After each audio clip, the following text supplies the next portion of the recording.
Então, antes que venham perguntas do chat, eu vou deixar duas perguntas para cada um aqui, para a gente começar uma discussão.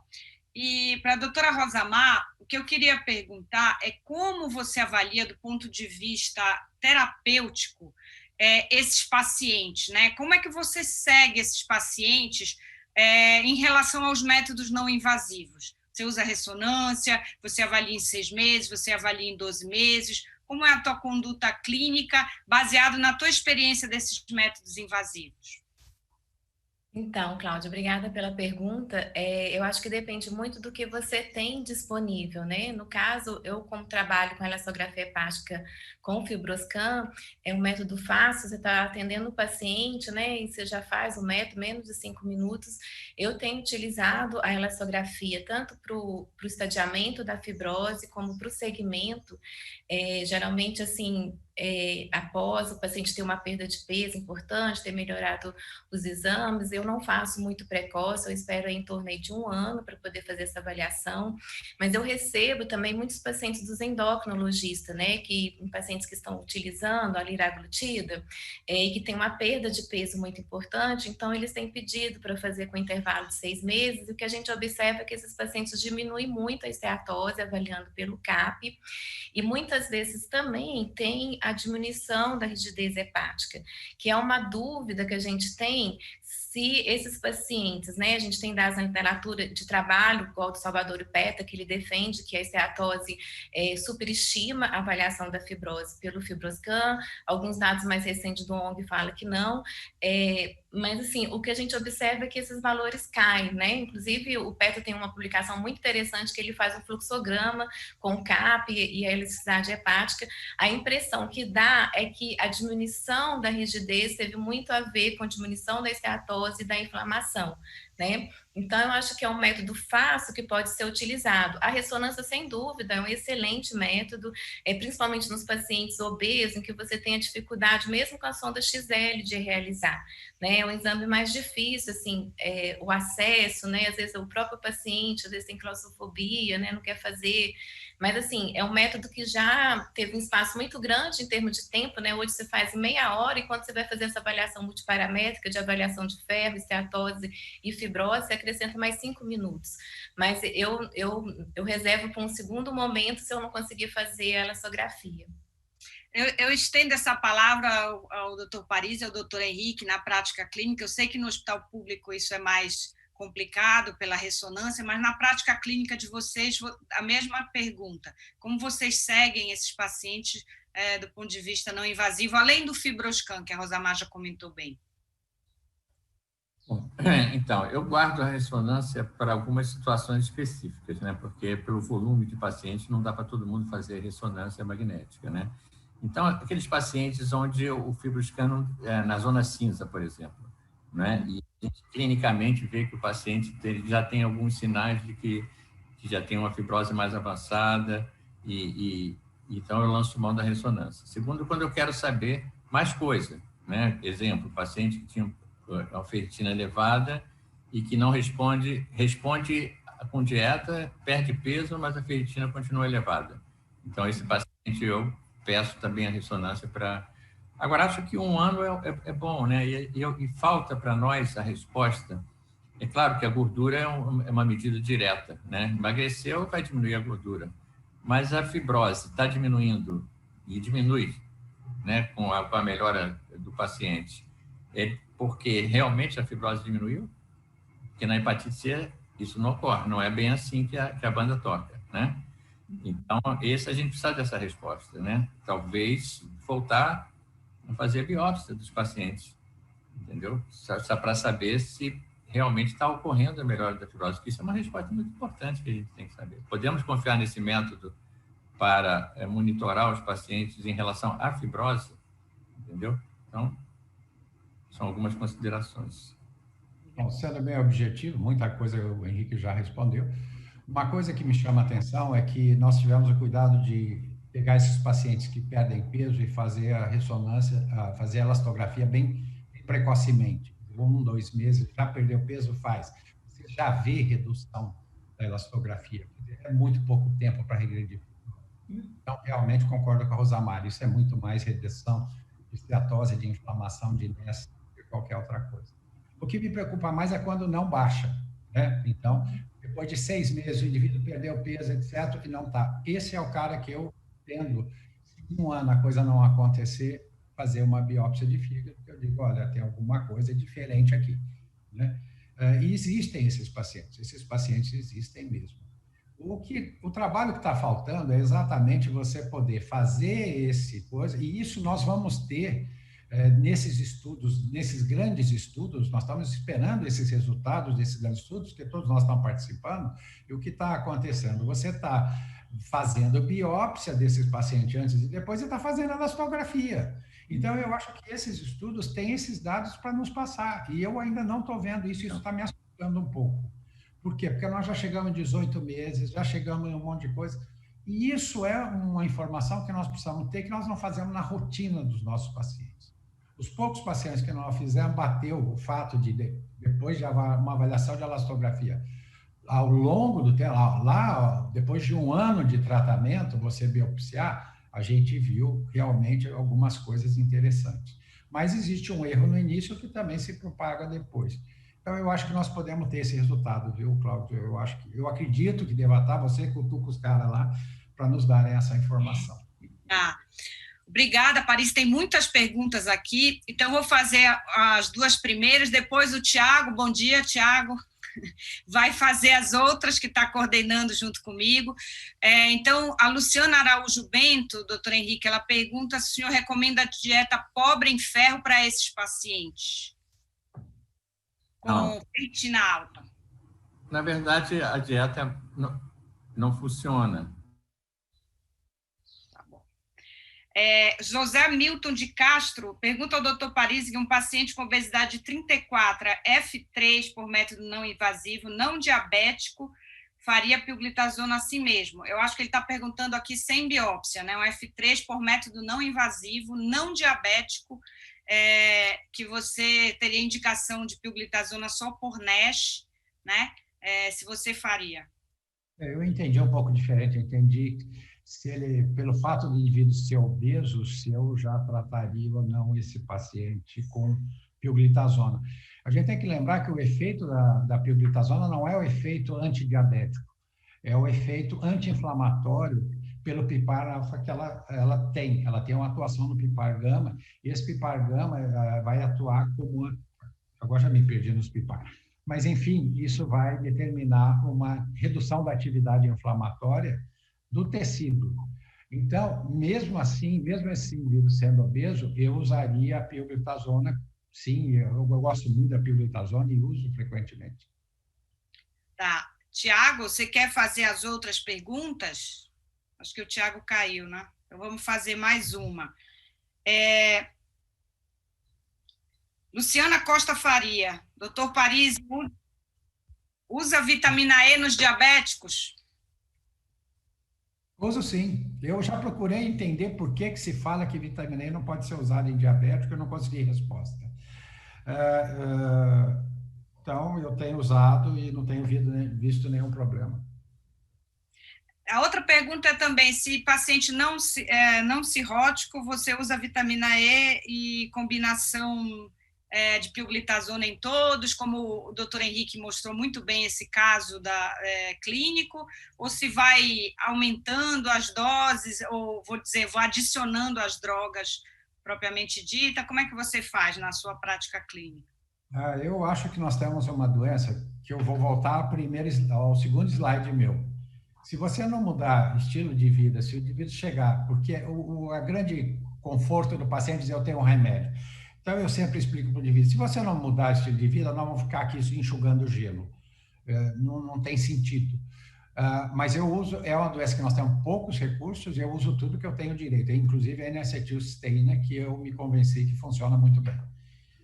Que bom, que bom. Então, se foi para o Daniel aquele que te perguntou.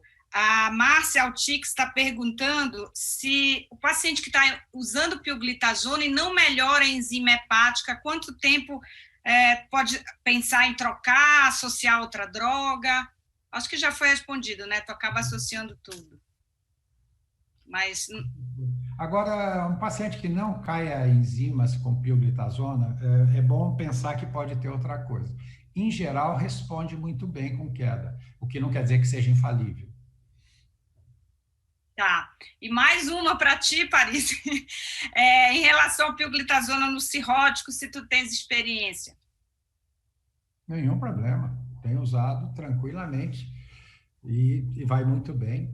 Eles respondem muito bem. Eu tenho paciente tomando pioglitazona há muito tempo.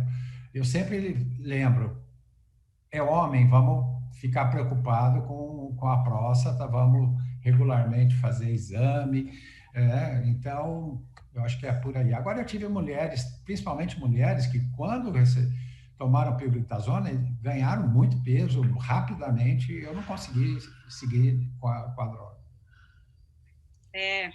Henrique, tem mais uma pergunta que não é da plateia, mas é até minha, em relação à resistência da epsidina, que eu acho bem complicado esse metabolismo de ferro. Quando a gente tem um paciente com ferritina alta, por exemplo, e ele tem, às vezes, uma mutação em heterozigose, por exemplo, às vezes tem até homozigose do H63D, que a gente sabe que normalmente não deposita ferro, mas muitas vezes você não melhora a ferritina com ele, com todas as medidas, com tratamento para o NASH, e a gente fica sempre naquela, vamos sangrar, fazer sangria, só quando ele tem ferro 3, 4 na biópsia ou na ressonância. Mas sempre eu tenho essa dúvida em relação se a gente não está deixando de fazer alguma coisa para alguém que tem já uma doença genética, aí, entre aspas, que aumenta a absorção de ferro. Como é que tu conduz esses pacientes que têm essas mutações que não são muito, vamos dizer assim, clássicas para depósito, mas tem doença metabólica também? Então, uma época eu estudei Vocês estão me ouvindo? Sim.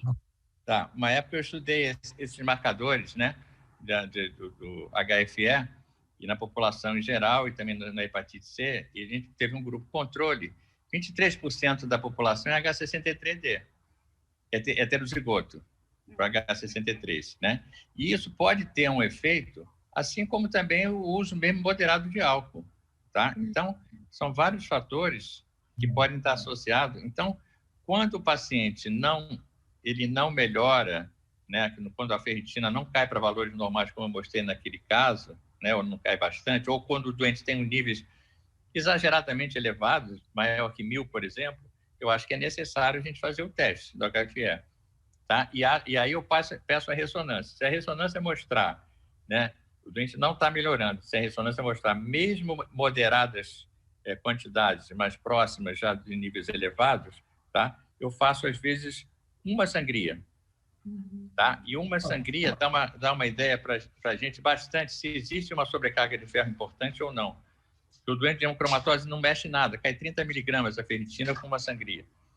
Tá? E o paciente com a de metabolismo há uma queda importante, às vezes 200, 150 numa sangria, tá? numa flebotomia. Então, é uma maneira. Agora, em relação à resistência à epsidina, eu também acho muito complicado aquilo, tive muita dificuldade de compreender, tá? Porque é simples. Na inflamação, a epsidina está elevada. Tá? Então, está elevado, devia absorver menos ferro. Né? Aí, mas não está, o ferro está aumentado. Como é que explica isso? Simplesmente inventaram uma resistência à epsidina, pronto, resolveu o problema.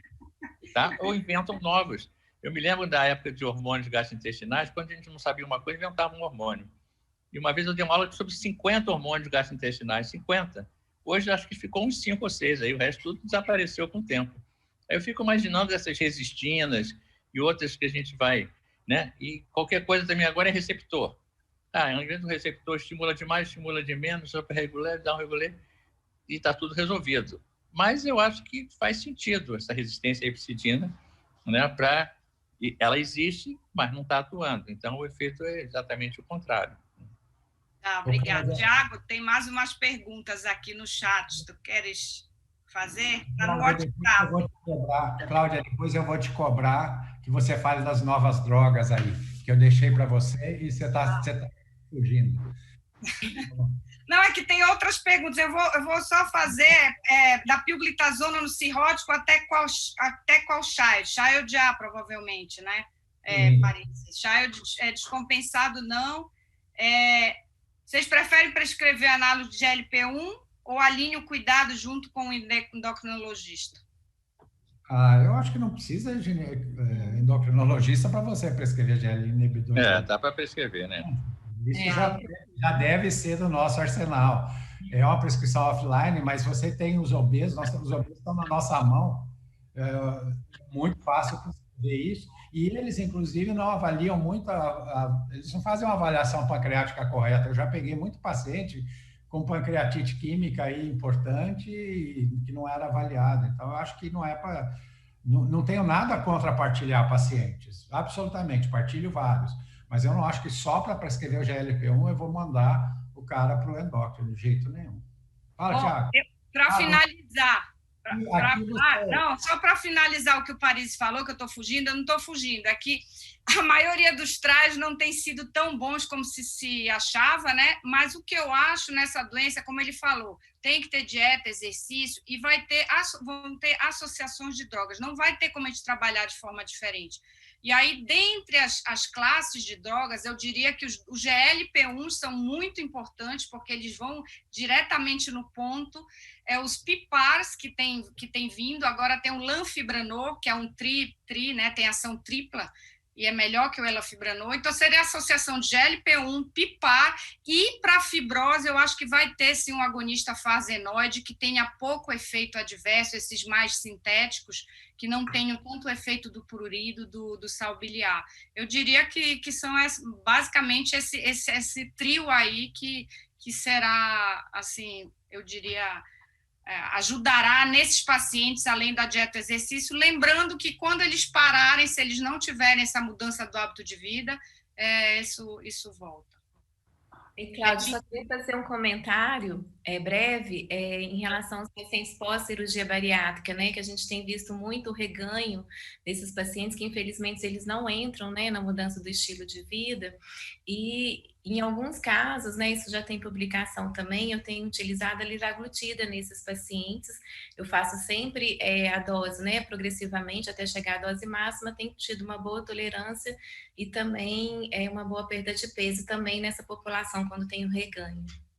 Só um fechamento, assim, eu tenho, isso que a Rosamar falou, em geral, quando o paciente tem IMC acima de 32, 33 ou 34, como nesse caso, eu acho que a liraglutida vai muito bem. E aí, nos pacientes que têm mais sobrepeso, principalmente os barrigudinhos que têm essa resistência insulínica grave, com ferritina alta, eu acho que aí eu vou mais como o que o Henrique mostrou, pioglitazona, vitamina E. Então, eu acho que futuramente também a gente vai ter que diferenciar um pouco o tipo de gordura que o paciente tem, se é visceral, se é mais subcutânea, o perfil genético, acho que a gente vai ter que... Vai ser personalizado esse tratamento, não vai ter como ser igual para todo mundo. É a mesma pergunta, né? Quanto tempo após a introdução de pioglitazona eu espero ver cair as enzimas? Né? O Paris acho que já respondeu isso. Rosamar, do ponto de vista prático, principalmente assim, saúde pública, imposto de saúde, né? A gente tem tido uma discussão, eu tenho participado no ISO, de uma discussão do awareness, né? Dos pacientes, como a gente pode divulgar melhor isso, e também tem, em relação às especialidades, né, os endócrinos, os cardios, os médicos de primary care, todos esses scores clínicos e bioquímicos, o que você sugeriria, por exemplo, um médico que está no posto de saúde para que ele tenha uma visão assim, esse é um paciente que eu devo encaminhar para um especialista ou para uma abordagem secundária, ou ele pode ficar aqui no meu posto de saúde? Um diabético, hipertenso? Ótima pergunta, Cláudia. Assim, são os biomarcadores, né? Dentro esses biomarcadores, o que tem maior acurácia na NEFLD é o NEFLD Fibrose Score e o FIB-4, são fáceis, né, de serem calculados, tem aplicativo, web, né, e seria o primeiro passo a fazer com esses pacientes, né, e se o score, ele der um valor aí intermediário, ou se ele der um valor, principalmente acusando uma possibilidade de uma fibrose significativa, aí sim eu acho que esses pacientes deveriam ser encaminhados. E eu acho que a gente tem que fazer como está tendo agora, né, até a campanha do IBRAFIC, a gente fez muito essa questão da divulgação da hepatite C na atenção primária. A gente tem que fazer mais, alertar mais com relação os clínicos gerais, né, os endocrinologistas, porque eles muitas vezes não têm essa noção da evolução da doença, e os próprios pacientes não têm, né, eles sempre assim, mas como eu tô cirrótico, eu não bebi, eu não tenho vírus, né, porque tem obesidade, porque tenho diabetes, né, e sempre é um espanto, né, então, assim, é extremamente importante que comece a divulgar mais e que se faça mais essa estratificação de risco, e aí sim, quando tiver aí uma fibrose sugestiva de fibrose avançada, encaminhar para ter uma complementação de investigação para o especialista. Rosamar, posso Paris e Henrique. para Rosamar? Ô, Rosamar, quando a gente vê a literatura inglesa, a gente diz, olha, o NFLD, fibrose core, é específico para a doença, ele é mais sensível, mas os nossos dados não são assim, né? Quando a gente faz, se você pegar o trabalho que foi publicado pelo pessoal do Rio e de Porto Alegre, nossa casuística, eu posso dizer que eu tenho uma pequena casuística da Cláudia que nós fizemos juntos. O FIB4 é muito melhor porque ele afasta muito mais gente, porque o dado importante nesses marcadores é para afastar do que para confirmar. Eles, para confirmar, são uma porcaria. São muito bons para afastar, dá 92%, 96%. Então, a nossa experiência no Brasil, eu não sei porquê, é uma coisa muito estranha. Como a relação AST-ALT é a mesma coisa. Eles acham maravilhoso e a gente não consegue reproduzir aqui. Não sei porquê. A gente está no tempo mesmo, no limite do tempo. Eu já fui informada aqui pelo doutor Betinho, doutor Roberto. Obrigado, agradeço a todos os participantes. Eu acho que foi muito interessante essa mesa. Abraço. Tchau. Abraço. Tchau, gente. Tchau. Obrigada.